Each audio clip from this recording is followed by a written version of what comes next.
Bismillah ar-Rahman ar-Rahim, as-salatu was-salamu ala ashrafil mursalin. Chers étudiants, on va commencer la première partie concernant le système à un seul degré de liberté. On va d'abord commencer par la formulation des équations du mouvement d'un système à un seul degré de liberté, et puis on verra par la suite les différentes résolutions des équations découlant de ces modélisations. Un système à un seul degré de liberté est un système donc, qui est totalement défini par une seule variable. Généralement, c'est le déplacement. Et cette variable-là va permettre de nous donner une seule équation de mouvement et une équation différentielle qui sera facile à résoudre. Quelques exemples des systèmes à un seul degré de liberté. Lorsqu'on a une charge très lourde, par exemple une citerne ou bien un générateur qui est posé au milieu d'une poutre, généralement sa masse est très importante par rapport à la masse de la poutre. Pour cela, donc, on définit l'état de déformation complète par uniquement un déplacement vertical qui est défini au niveau de la flèche. On schématise ça sous forme donc d'un ensemble de masses qui va se déplacer suivant une direction d'amplitude, reposant sur une rigidité de la poutre et un amortissement de la poutre. Un autre exemple, c'est le cas d'un château d'eau où la masse au sommet est très importante par rapport à la masse du poteau. La charge extérieure est directement appliquée au niveau de la masse. Donc ça, c'est un pur système à un seul degré de liberté défini par la masse et où le poteau nous donne les caractéristiques, si vous voulez, rigidité de la structure à un seul degré de liberté.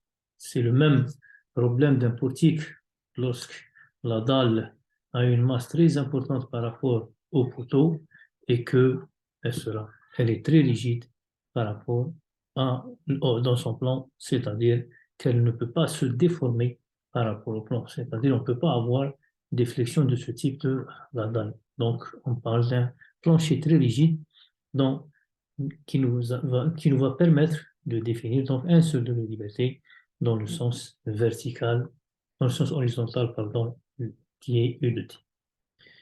D'autres exemples, donc, un camion roulant sur un pont à poutre.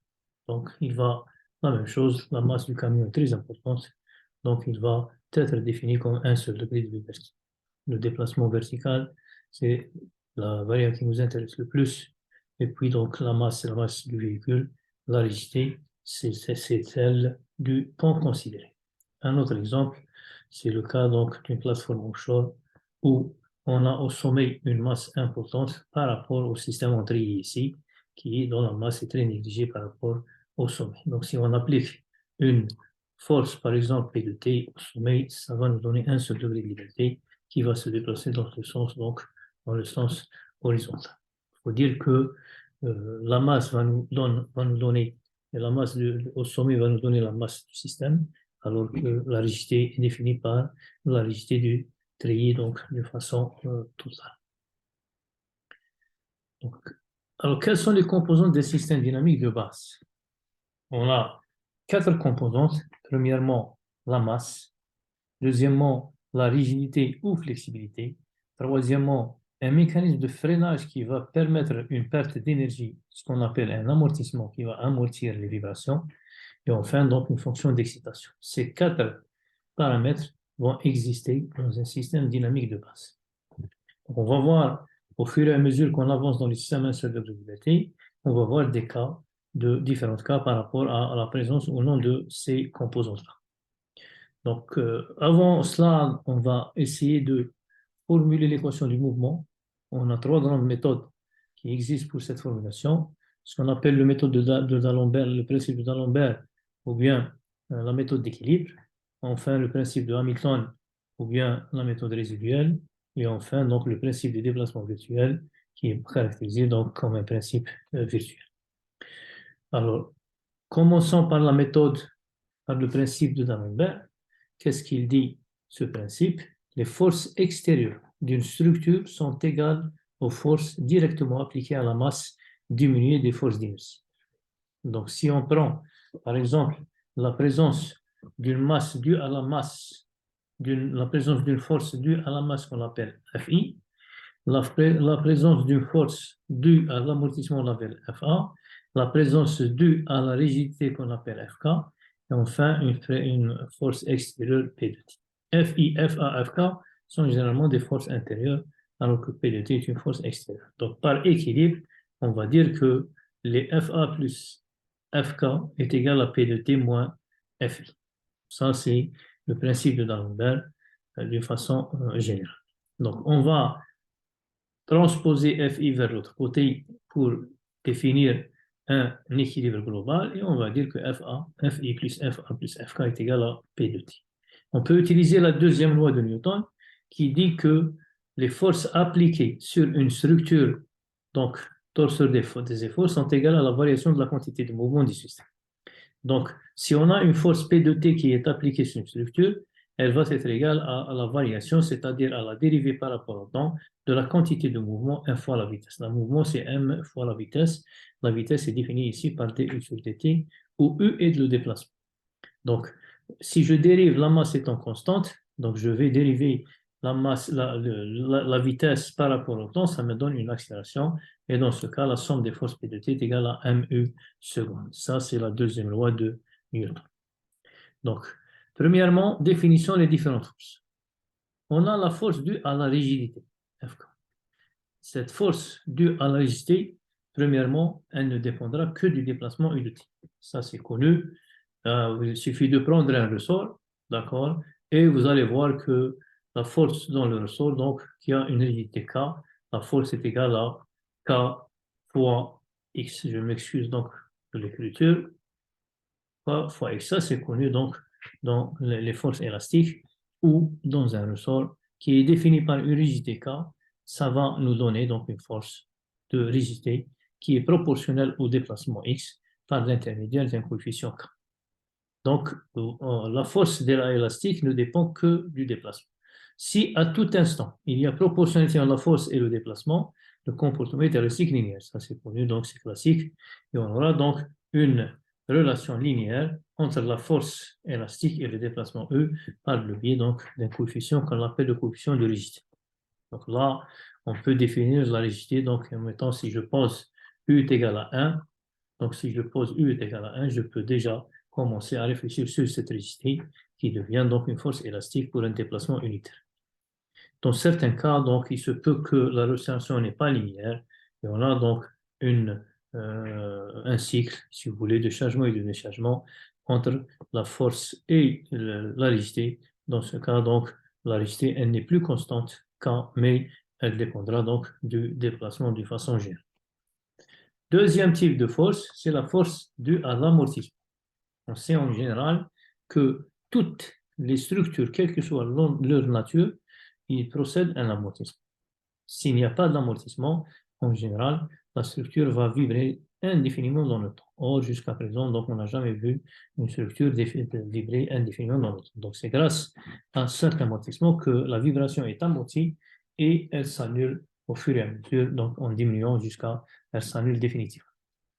Dans l'amortissement, donc en général, une partie de l'énergie élastique emmagasinée dans le sol est dissipée au cours du temps.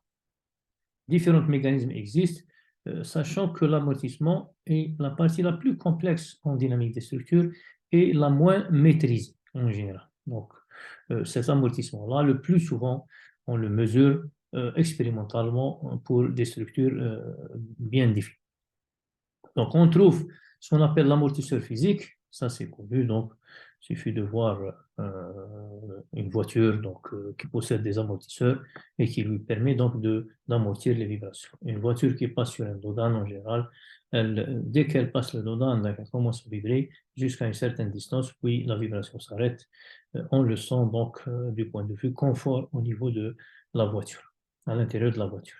Il y a les effets thermiques liés au changement répété du matériau des frottements internes. Donc, c'est ce qu'on quelquefois il y a les glissements entre les grains, des grains, donc quel que soit le type de grain, les glissements entre eux vont provoquer donc des effets thermiques qui vont amortir donc le choc. Deux formations d'origine plastique, etc. Un amortissement, comme j'ai dit, est généralement complexe et ne peut pas être calculé à partir des propriétés physiques de la structure. Donc, en génie civil, cette dissipation peut avoir plusieurs origines. Premièrement, elle peut se manifester dans la fissuration du béton. Elle peut se manifester dans la plastification des aciers.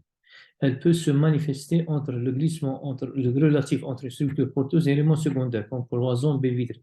Donc, à chaque fois qu'il y a un glissement relatif entre structure porteuse, poteau, poutre et les cloisons, donc, on trouvera une sorte d'amortissement. Donc, généralement, le plus souvent en génie civil, dans les problèmes de dynamique de structure, on prend ce qu'on appelle l'amortissement du type visco-linéaire, où la force d'amortissement est linéairement liée à la vitesse du déplacement. Donc, on trouvera un coefficient C qu'on va l'appeler le coefficient d'amortissement qui est défini par l'unité newton-seconde mètre. Donc, de la même manière, si je pose ici la vitesse est égale à 1, je vois que C devient une force d'amortissement lorsque la vitesse est égale à l'unité. Bon, c'est pour ça que l'unité de l'amortissement, c'est le newton sur la vitesse. Troisième force, c'est la force d'inertie ou bien la force due à la masse. Vous savez qu'en général, due à la deuxième loi de Newton, à chaque fois qu'il y a une présence de masse importante, il y a une force d'inertie à côté. Donc ça, c'est connu par la deuxième loi de Newton.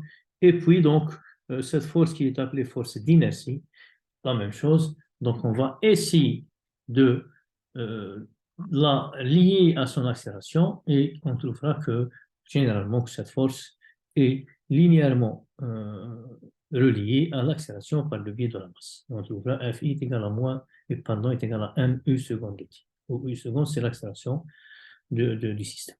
Donc, avec ces forces-là, lorsque je récapitule ces forces, je vais trouver donc une force due au ressort, une force due à l'amortissement, une force due à l'inertie et la force extérieure, définie dans un système à un seul degré de liberté qui est défini par son déplacement U de t. Donc, on a la force due au ressort, la force due à l'amortissement, la force due à l'inertie d'un côté et de l'autre côté, la force P de t extérieure qui est donc la force d'excitation. Donc, par équilibre, on trouvera cette somme, cette égalité-là. Lorsque je remplace, donc, je trouve la fameuse équation d'équilibre ou bien de mouvement, pardon, d'un système à un seul degré de liberté, mu seconde plus cu point plus ku est égal à P de t. Donc, dans cette équation, en général, MC, K sont constants. C'est le cas donc des problèmes linéaires. Deuxième formulation, c'est ce qu'on appelle la formulation par le principe de Hamilton. Comme j'ai dit, c'est un principe donc, qui est posé et défini par rapport, on le définit donc de façon exacte, la somme de la variation d'énergie cinétique et potentielle et de la variation du travail effectué par les forces non conservatives pendant un intervalle de temps delta t, t2 moins t1 et nul. En termes mathématiques, donc si je prends la variation de T moins V où T, c'est l'énergie cinétique, V, c'est l'énergie potentielle, plus celui du travail, donc des forces non conservatives, ça va être égal à 0. Entre le temps T1 et le temps T2, T2 est supérieur à T1. Donc là, c'est une définition de Hamilton. Et là, si je prends les différentes valeurs des énergies, que ce soit T, V ou W, on va voir que l'énergie cinétique est liée donc à la masse qui est égale à 1 demi de m u point au carré, la vitesse. L'énergie potentielle est due à la force élastique, donc V est égal à 1 demi de k u au carré. Si vous voulez, c'est juste vous tracez les graphes des forces par rapport à la vitesse ou bien les graphes des forces par rapport au déplacement et vous prenez donc la section ou la surface donc, qui est au-dessous de ce graphe. Le travail dû à la force extérieure et à la force d'amortissement, qui sont des forces non conservatives, il faut dire que la force d'amortissement est une force non conservative. Donc ça va me donner, si vous voulez, P de T moins CU. Le moins, c'est juste parce que la force d'amortissement s'oppose à la force P de T. Donc, d'où les variations. Donc, en prenant les variations, il suffit de prendre une variation de delta T. C'est comme si vous dérivez, si vous voulez, d'une façon générale. C'est delta T, c'est MU point delta U point V, c'est égal, delta V, c'est K à U delta U, et delta W est égal à P de T delta U moins CU point delta U. Donc, avec ces trois variations, je vais remplacer dans l'équation de base, donc qui est l'équation variationnelle, et on va trouver donc ce terme-là entre T2 et T1. Bien sûr, en intégrant le premier terme par partie. Donc, si je prends ce terme-là et je l'intègre par partie, bien sûr, par partie, ça veut dire f g' est égal à fg moins f'g. Donc ça, c'est classique. On le trouve donc, cette intégration par partie. Si vous prenez f, c'est par exemple m u point, et m, c'est une constante, et u point, donc, si vous voulez, la deuxième partie de votre fonction. L'intégrale de fg delta g, donc fg, par exemple, delta x, pardon, c'est égal à la valeur de f fois g entre x et x2 moins l'intégrale de f'.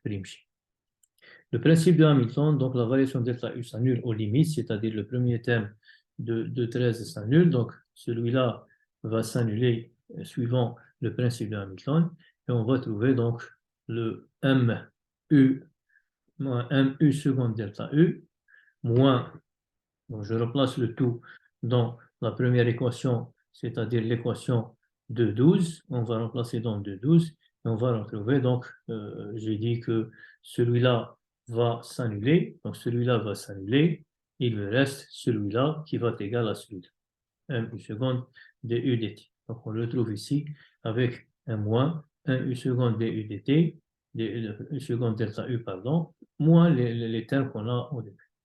Donc, en disant que je vais sortir delta U en facteur, il me reste moins M U seconde, moins KU, plus P de T, moins CU. Comme delta U est différent de 0, donc l'équation 2.15 est satisfaite, quel que soit donc U, et on aura donc ce terme-là.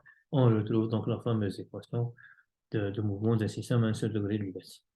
Troisième type de méthode, c'est ce qu'on appelle les méthodes basées sur le principe des travaux virtuels.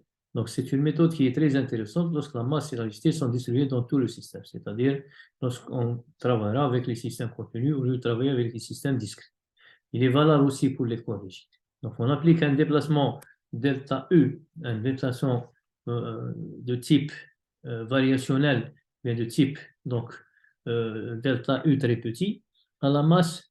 On essaie donc à chaque fois d'exprimer, dû à ce déplacement, les effets sur les autres forces. Donc, que ce soit la force FK, la force FA ou bien la force FI et P de T. Avec ce déplacement delta U, donc, le travail total du système est égal donc à FI fois delta U, plus FA fois delta U, plus FK fois delta U, est égal à P de T fois delta U. Donc, delta U étant en facteur, je peux le simplifier donc entre les deux, et je trouve 1 milliseconde plus C point plus KU est égal à P de T. Donc, on retrouve la fameuse équation de mouvement ou bien dynamique d'un système à un seul degré de liberté. Donc, je répète, je récapitule, la force due à l'inertie plus la force due à l'amortissement plus la force due à l'élasticité ou bien la rigidité est égale à la force d'excitation extérieure. Alors, comment vont influencer les forces statiques, surtout le poids propre, par rapport avec une force dynamique? Ça, c'est juste une question de repère. C'est tout simplement une question de repère. Si j'ajoute une force statique qui est le poids propre à une force dynamique, théoriquement, donc, je vais ajouter deux déplacements. Un déplacement statique qui est dû au poids propre et un déplacement dynamique pur. Maintenant, ce déplacement statique et ce déplacement dynamique, si je les ajoute, je vais trouver donc un déplacement total qui est dû à l'effet du poids propre et en même temps de la force dynamique. Donc là, c'est juste question de repère. C'est comme si donc on va travailler à partir de ici, on va définir le zéro ici et dire qu'on travaille beaucoup plus avec un déplacement dynamique pur en laissant donc le déplacement statique à la fin.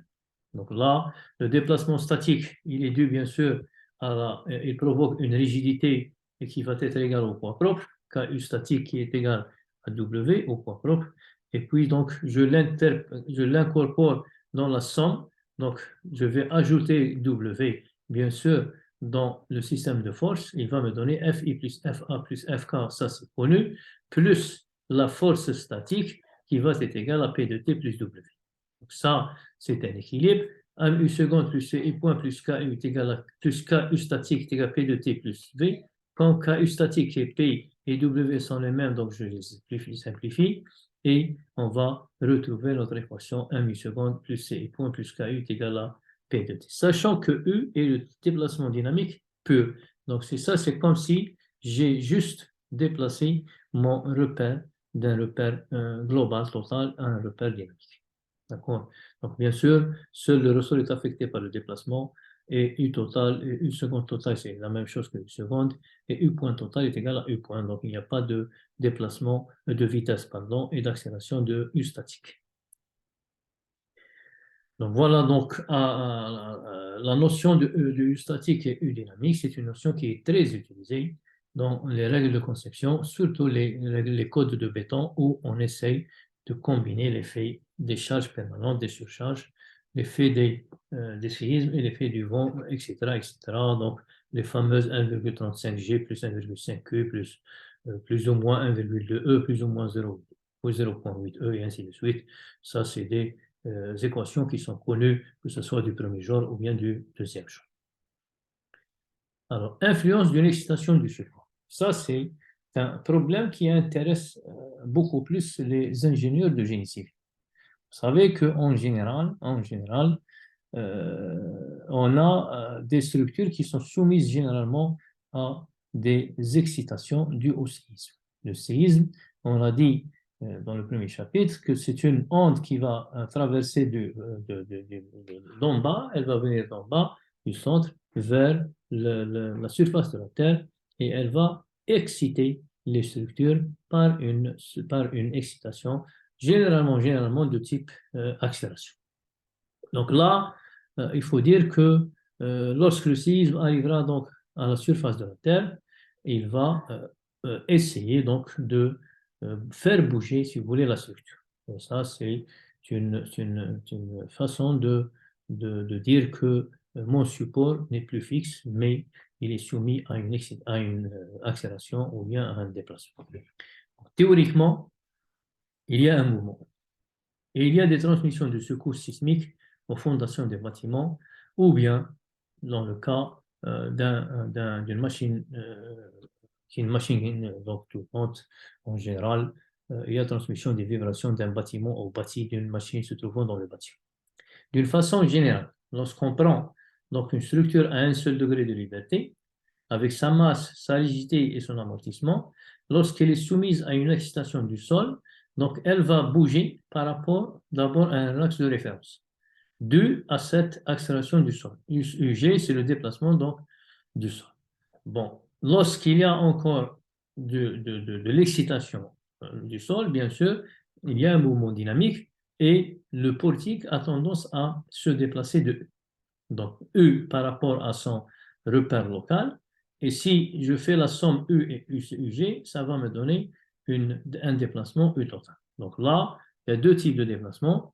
Un déplacement absolu et un déplacement relatif. Ça, c'est connu. Donc U, elle se déplace par rapport à son repère. Et U total, c'est la masse qui se déplace par rapport à l'axe de référence. Entre les deux, donc, on trouvera un UG qui est le déplacement du support. D'accord?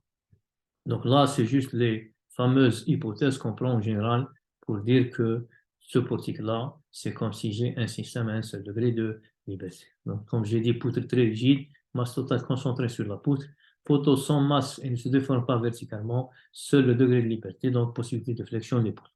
Donc là, c'est connu. Maintenant, on s'habitue à ce type de modélisation. Donc, l'équation du mouvement dans le cas d'une excitation du support, c'est simple. On a tout simplement, bien sûr, une force d'inertie,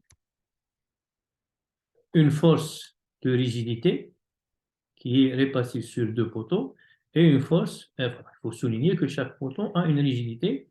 Donc, chaque poteau peut me ramener une force de rigidité. On va voir donc que dans ce cas-là, donc, il faut juste de sommer les rigidités pour avoir la force globale de rigidité.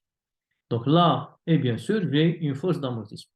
Donc si je prends mon équilibre, je vais dire que FI plus FA plus FK est égal à 0. Je n'ai pas de force d'excitation directe appliquée sur le degré de liberté. Par contre, j'ai, si vous voulez, deux accélérations. Une accélération due au sol et une accélération du système. Ça veut dire que si je prends l'accélération due au sol donc, qui existe, l'accélération due l'accélération due total qui existe, donc ça me fera, si vous voulez, l'accélération du sol et l'accélération donc de la structure. Donc ça me fera deux types d'accélération. Et là, donc, je répète à chaque fois qu'il y a une masse avec une accélération, il y a une force d'inertie. Donc c'est pour ça que la force d'inertie est liée beaucoup plus à l'accélération totale qui inclut l'accélération du sol et l'accélération de la structure. Par contre, dans les amortissements et la rigidité, on ne trouve que la vitesse de la structure et le déplacement de la structure. Donc, si je remplace, j'aurai m u seconde totale plus cu point plus ku est égal à 0. Si je prends u total est égal à ug plus u, bien sûr, u seconde totale est égal à u seconde g plus u seconde. Et donc, j'aurai d'un côté m u seconde, de l'autre côté, donc, m u seconde g qui devient négatif. Et j'aurai la fameuse équation de mouvement concernant l'excitation du support. M u seconde plus cu point plus ku est égal à moins 1 u seconde g qui est généralement une force. Donc ça remplace la force P de t. C'est comme si j'ai P de t qui est égal à moins 1 u seconde g. D'ailleurs, on va toujours faire cette similitude pour les résolutions des différentes équations, sachant que dans le cas de l'excitation du support, P de t c'est moins 1 u seconde de t, g de t, ou u seconde de g, je répète, c'est l'accélération du support. Dans le cas d'une structure rigide, bien sûr, si une structure est très rigide, elle bouge. Elle ne va pas se déplacer, si vous voulez, mais c'est beaucoup plus si on est en train de la pousser sans qu'elle se déforme. Donc, une structure, c'est ce qu'on appelle le mouvement de corps rigide. Il n'y a pas de déformation des éléments de la structure, que ce soit flexionnel ou bien de type, donc quel que soit le type de déformation, elle ne va pas bouger. Dans ce cas, donc, U total, elle va être égale à UG. Il n'y a pas de E, il n'y a pas de déplacement donc, du degré de liberté, puisque, comme j'ai dit, c'est comme si on est en train de pousser le portique. Donc, U total est égal à UG. On aura donc M, FI est égal à M, U seconde total, c'est égal à M, U seconde G. Donc, il n'y a pas d'effet de rigidité et d'amortissement. On parle directement de l'effort tranchant à la base selon les codes. Exemple, donc V est égal à le poids W sur G. U seconde G, c'est CW. Avec ces rapports entre l'accélération du sol et la pesanteur, d'une façon générale, C est égal à 0,12 à 0,15. Donc, C, c'est, si vous voulez, c'est ce terme-là. Et on va exprimer l'effort tranchant avec un paramètre, donc C, par rapport à son poids propre, W. Voilà, donc dans le cas des structures rigides.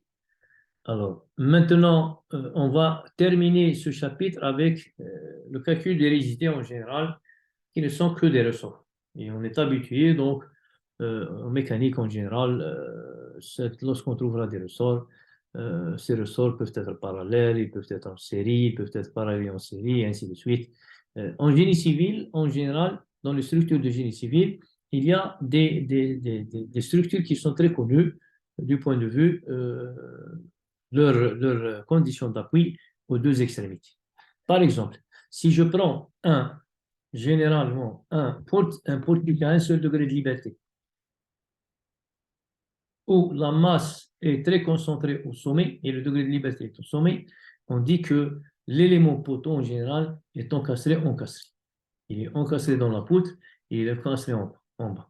Si cet élément, vous voulez calculer sa rigidité, je rappelle, la rigidité, c'est si je prends FK, donc est égal à K fois X, j'ai dit si je pose X est égal à 1, je vais trouver K est égal à la force. Donc, qu'est-ce qu'on fait? On va définir un déplacement unitaire et on va essayer de calculer la force due à ce déplacement unitaire pour calculer la rigidité. C'est ça. Donc, si vous faites ça, on va trouver, bien sûr, si vous voulez calculer une force, c'est très simple. On peut passer par la flexibilité qui est l'inverse de la rigidité. Et ça, c'est pour calculer un déplacement, c'est encore plus mieux. Donc, dans le cas d'un élément encastré, comme j'ai dit, on trouvera une rigidité égale à 12 EI sur H. On aura le temps de démontrer ça dans les chapitres qui viennent.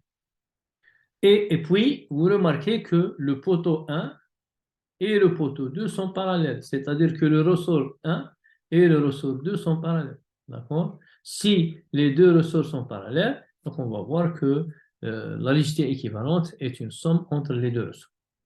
Deuxième exemple, donc une masse très importante sur une poutre simplement appuyée. La même chose, si vous voulez calculer la rigidité de cette poutre, sachant que le degré de liberté est au milieu, vous allez trouver 48 EI sur L3. Ça, c'est connu, donc des fois, c'est même pas la peine de démontrer ça. Enfin, donc, le troisième type qui est connu, c'est le cas de la console, c'est-à-dire encastré ici et libre ici, donc à l'extrémité. Lorsque vous faites ça et vous calculez la rigidité, vous allez trouver K est égal à 3 EI sur L3 pour l'encastré libre. Donc, pourquoi je dis ça? Si quelqu'un est habitué avec les méthodes numériques, surtout la méthode des éléments finis, il va trouver ces composantes, que ce soit 12 EI sur L3, 3I sur L3, il va les trouver dans la fameuse matrice de rigidité de l'élément poutre à 2 nœuds et 6 degrés de liberté par nœud. Quatrième exemple, donc, c'est une console plus un ressort. Donc, on a une console de K1 et puis un ressort de K2. Bien sûr, la masse de la poutre est négligée devant M. Le nœud commun est sans masse. La masse à l'extrémité du ressort, donc ici. Et puis, les deux rigidités K1 et K2 sont aussi. Donc, en général, donc, on va prendre cette rigidité-là et cette rigidité-là. Or, la rigidité d'un élément poutre encastré libre, si vous voulez, c'est 3 EI sur L3. Et donc, on va essayer de faire les deux pour pouvoir déterminer donc une équivalence entre deux ressorts en série. Maintenant, je peux avoir ceci, donc L1, K1, L1, puisque c'est encastré, on a la masse, on a ceci encastré avec L, encastré avec K2, encastré avec K3. Là, les trois ressorts sont en parallèle et donc ça me fait une sommation des rigidités. Donc, d'une façon générale, lorsque les ressorts sont en parallèle, le ressort équivalent, c'est la somme des rigidités. La rigidité équivalente, pardon, c'est la somme des rigidités. Et lorsque les ressorts sont en série, un derrière l'autre, donc c'est l'inverse 1 sur KE qui est égal à la somme des inverses des rigidités 1 sur K1 plus 1 sur K2 jusqu'à 1 plus K. Bon, ça, vous le connaissez, je pense, c'est simple. C'est de la première année ou bien deuxième année, donc universitaire. Vous faites l'analogie avec les résistances au niveau de l'électricité ou bien des condensateurs, donc à la place des ressorts. Voilà, donc je pense que je reviens sur ma fameuse équation d'une façon générale, MU seconde plus CU point plus KU pour terminer. Donc, je résume cette équation-là qu'on a trouvée par les trois méthodes sélectionnées, où on a l'inertie, on a l'amortissement et on a la rigidité, qui est égale à P de T. Il y a maintenant des cas particuliers. En général, en dynamique des structures, on a 4 cas de l'équation de mouvement. Alors, les 4 cas reposent sur la présence de C ou bien non et la présence de P ou bien non. À chaque fois, M et K sont existantes. Donc, M et K vont rester, c'est-à-dire que MU seconde et KU, toujours, on va les avoir. Maintenant, si C est égal à 0, on dit que le mouvement est non amorti. Si C est égal à 0. Si C est différent de 0, on dit que le système est amorti. Si maintenant P de T est égal à 0, on dit que le mouvement est libre. Et si P de T est différent de 0, on dit que le mouvement est forcé. Donc, je peux avoir 4 cas. Premièrement, C et P est égal à 0. C et P est égal à 0. Ça me donne 1 seconde plus KU est égal à 0. Ceci, on l'appelle un mouvement libre non amorti. Si maintenant C est égal à 0 et P de T est différent de 0, ceci, on l'appelle un mouvement forcé non amorti. Et on aura donc MU seconde plus KU est égal à P de T. Si maintenant C est différent de 0 et que P de T est égal à 0, on dit que le mouvement est amorti libre, MU seconde plus C point plus KU est égal à 0. Et enfin, le cas le plus général, c'est que C est différent de 0 et P est différent de 0. On dit que le mouvement est amorti forcé et on a toute l'équation complète de mouvement. Donc, ces 4 cas, si vous voulez, sont des cas qu'on peut résoudre au fur et à mesure dans les chapitres qui viennent Et bien sûr, en dynamique des structures, vous devriez rencontrer au moins un de ces cas-là pour pouvoir parler de dynamique des structures. Voilà, donc, je vous remercie et ça fera donc la fin de ce chapitre-là qui nous a permis beaucoup plus de poser notre équation de mouvement d'un système à un seul degré de liberté. Je vous remercie. La prochaine fois, si vous voulez, la prochaine vidéo, on va essayer de commencer par le cas le plus simple, c'est-à-dire le cas où le mouvement est non amorti, c'est-à-dire C est égal à 0, et on va voir ces deux types d'équations qui sont, pardon, des équations facilement à résoudre. Après, donc, on va essayer de prendre, on va prendre les mouvements libres, donc non amortis libres, ce cas-là, d'accord, et puis non amorti libre, ce deuxième cas. Donc là, on va s'intéresser beaucoup plus au système libre, qu'il soit amorti ou non, un système d'un seul degré de libre. Voilà, je vous remercie.